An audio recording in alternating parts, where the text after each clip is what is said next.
আসসালামু আলাইকুম রহমতুল্লাহি বারাকাতুহু। আমি মোহাম্মদ মোসাব্বিরুল ইসলাম, আর আমার ছোট ভাই মুবাশশিরুল ইসলাম। আপনারা জানেন। তুমি এখন কোন ক্লাসে পড়ছো? আমি এখন ক্লাস 7 এ। ক্লাস 6 এর এক্সাম শেষ, 7 এ উঠবো আর কি। তো আপনারা যে টাইমে ভিডিওটা দেখছেন সম্ভবত তার 7 কমপ্লিট হয়ে গেছে কাছাকাছি। হ্যাঁ, তার ক্লাস 7 এ পড়ছে আর কি সে সময়। আজকের প্রশ্নোত্তর আমাদের পর্ব নাম্বার 35। আজকে আমরা 5টি প্রশ্ন করব। প্রথম প্রশ্ন, আকাইদ শব্দের অর্থ কি এবং এর এক বচন কি?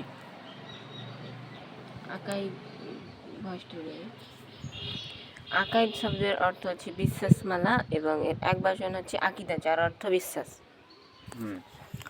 আকিদা, যার অর্থ বিশ্বাস, এবং আকাইদ হচ্ছে বিশ্বাসমালা। এটা আপনারা পেয়ে যাবেন শাইখুল ইসলাম ইবনে তাইমিয়া রাহিমাহুল্লাহর আকিদা ওয়াসিতিয়াতে।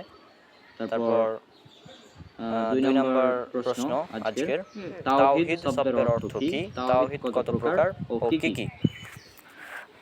তাওহীদ শব্দের অর্থ হচ্ছে আল্লাহকে এক ও অদ্বিতীয় মানা। তাওহীদ 3 প্রকার: তাওহীদুল রুবুবিয়্যা, তাওহীদুল উলুহিয়্যা, তাওহীদুল আসমা ওয়াস সিফাত। তাহলে তাওহীদ 3 প্রকার, আমরা প্রকার জেনে নিলাম।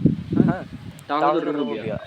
এখন যদি বলা হয় তাওহীদুল রুবুবিয়্যা কি, তাহলে বলা হবে যে আল্লাহকে রব হিসেবে মেনে নেওয়াকে তাওহীদুল রুবুবিয়্যা বলে। কারণ রুবুবিয়্যা মানে রব বোঝানো হচ্ছে, যেমন আল্লাহ সৃষ্টি করেন, আল্লাহ জীবন মৃত্যু দান করেন, আল্লাহ রিজিক দেন, এগুলো তাওহীদুল রুবুবিয়্যার অন্তর্ভুক্ত। যেটা আপনারা যদি পড়েন সূরা ইউনূস সূরা নম্বর 10 আয়াত নম্বর 31, তাহলে সেখানে কিছু আপনারা এর উদাহরণ পেয়ে যাবেন। তারপরে তাওহীদুল উলুহিয়্যা কি? যার ইবাদত মানে এক সকল ইবাদত, সব কিছুই শুধুমাত্র আল্লাহর জন্য হতে হবে। হ্যাঁ, যেমন মানুষ দোয়া করবে বা কোরবানি করবে, সাহায্য প্রার্থনা করবে, তাওয়াক্কুল করবে শুধুমাত্র কার উপর?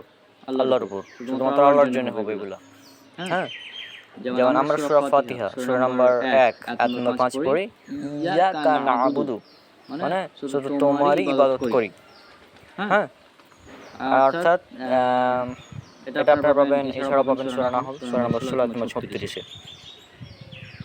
তারপর 3 নম্বর হচ্ছে তাওহীদুল আসমা ওয়াস সিফাত। আসমা সিফাত মানে কি? আল্লাহ সুবহানাহু ওয়া তাআলার বিভিন্ন সুন্দর সুন্দর নাম রয়েছে। হ্যাঁ, আল্লাহর বিভিন্ন গুণ রয়েছে। কোরআন হাদিসে যেভাবে এসেছে আমরা সেভাবে মেনে চলতে হবে। যেমন সূরা নম্বর 42 নম্বর 11 তে বলা হয়েছে যে কোনো কিছু তার মতো নেই।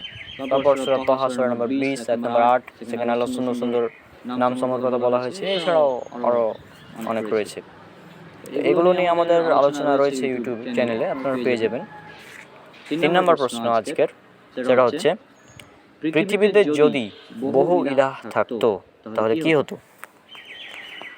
পৃথিবীতে যদি বহু ইলাহ থাকতো তাহলে আসমান জমিন বিশৃঙ্খলা হতো। তারপরে অনেক নিজ ইলাহ মানে প্রত্যেক ইলাহ নিজ নিজ মতন তার ক্ষমতা চালাতো। এই বিষয়ে পবিত্র কোরআনের একটি আয়াত রয়েছে সূরা আম্বিয়া সূরা নম্বর 21 আয়াত নম্বর 22 এ, আল্লাহ ছাড়া যদি আসমান জমিনে অন্য ইলাহ থাকতো তবে এই দুটি ধ্বংস হয়ে যেত। এছাড়া আজকের আমাদের 4 নম্বর প্রশ্ন, সেটা হচ্ছে ইলাহ শব্দের অর্থ কি? ইলাহ শব্দের অর্থ হচ্ছে যার ইবাদত করা হয়। এক কথায় সহজ উত্তর, যার ইবাদত করা হয় তাকে ইলাহ বলা হয়। আপনারা এগুলো পেয়ে যাবেন লুগাহ যেটা আছে, যেমন এছাড়া ইবনে জিয়াবির তাবারি রাহিমাহুল্লাহর তাফসিরের তাবারিতেও পেয়ে যাবেন। আর 5 নম্বর প্রশ্নের আজকে 5 নম্বর প্রশ্ন, যদি এর উত্তর আমরা আগেও দিয়েছিলাম, তারপর আজকে আবার প্রশ্ন করছি এটা, লা ইলাহা ইল্লাল্লাহ শব্দের অর্থ কি? লা ইলাহা ইল্লাল্লাহ এই শব্দের অর্থ হচ্ছে আল্লাহ ছাড়া কোনো সত্য ইলাহ নেই।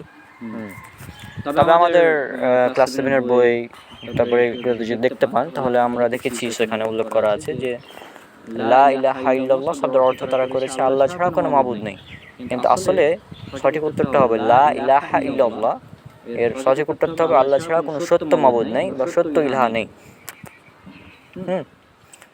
আপনারা পেয়ে যাবেন সূরা মুহাম্মদ সূরা নম্বর 47 আয়াত নম্বর 19, এখানে আল্লাহ সুবহানাহু ওয়া তাআলা বলেছেন, জেনে রাখো আল্লাহ ছাড়া কোনো সত্য ইলাহ নেই, আল্লাহ ছাড়া কোনো ইলাহ নেই।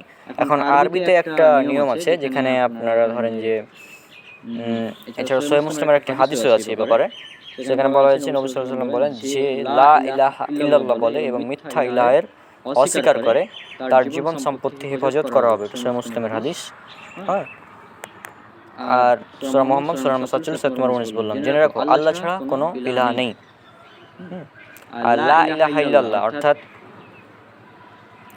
এর হচ্ছে দুটো অর্থ। লা ইলাহা মানে আল্লাহ ছাড়া সকল ইলাহকে অস্বীকার, হ্যাঁ মানে অস্বীকার করা।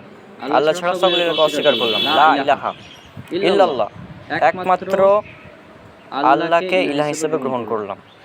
হ্যাঁ, এটা হচ্ছে এর সঠিক অর্থ। এক কথায় আল্লাহ ছাড়া কোনো সত্য মাবুদ নেই। লা ইলাহা বিহাক্কুন ইল্লাল্লাহ, আল্লাহ ছাড়া কোনো সত্য মাবুদ নেই। তো আশা করছি আজকের প্রশ্নোত্তর সিরিজের মাধ্যমে আপনারা জানতে পেরেছেন। সবার এটা হয়তো পছন্দ হয়েছে। আজকে আমাদের 35 নম্বর এপিসোড, এবং এখন থেকে ইনশাআল্লাহ নিয়মিত আমাদের এই সিরিজ চলবে, নাকি বলো? হ্যাঁ, ইনশাআল্লাহ। আর এই সিরিজ যদি ক্লাস 7-এর স্টুডেন্টরা দেখে তাহলে আশা করছি তারা পরীক্ষার বিশেষ করে এমসিকিউগুলোতে ফুল মার্কস পাবে।